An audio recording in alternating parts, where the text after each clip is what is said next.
All right, welcome back to WMMA Now with your host Chuck Stevenson. So the UFC has booked a bantamweight bout between Tracy Cortez and Malecki.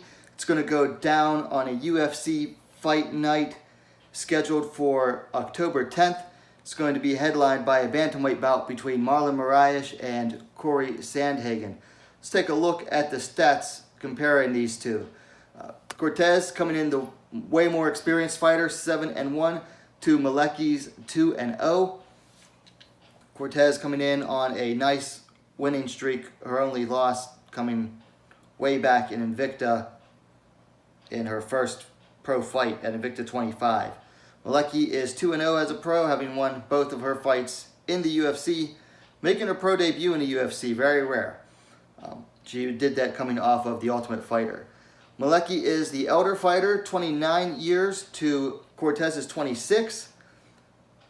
Malecki has a fairly sizable height advantage, 5 feet 9 inches, 175 centimeters for Malecki, 5 feet 5 inches, 165 centimeters for Cortez. Going to have a even more sizable reach advantage, 74 inches, 188 centimeters for Malecki to Cortez's 67 inches, 170 centimeters. Those stats coming, of course, from Tapology.com.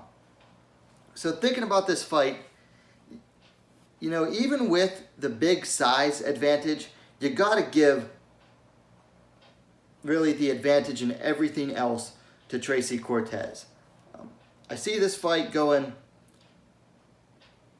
you know, a lot like Cortez's fight against, say, Maria Agapova, but even more dominant because Malecki isn't as good as Agapova.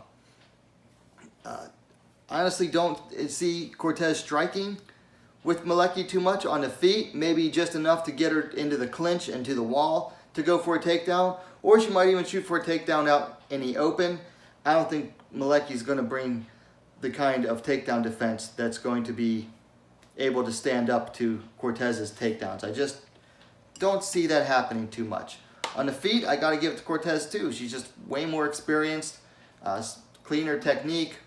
She's going to come in, probably going to put her up against someone that, you know, has the height and reach of Malecki does if her team is smart. I see this being, I don't want to say a super easy win, but it should be a fairly easy win for Cortez. Anyway, those are my early thoughts on this, preliminary thoughts. Let me know yours in the comments down below. Of course, likes are always appreciated. If you like the video, please share it as well. And hey, what are you waiting for? Subscribe to WMMA Now, the most complete women's mixed martial arts dedicated platform on YouTube. Thanks for watching. We'll see you next time.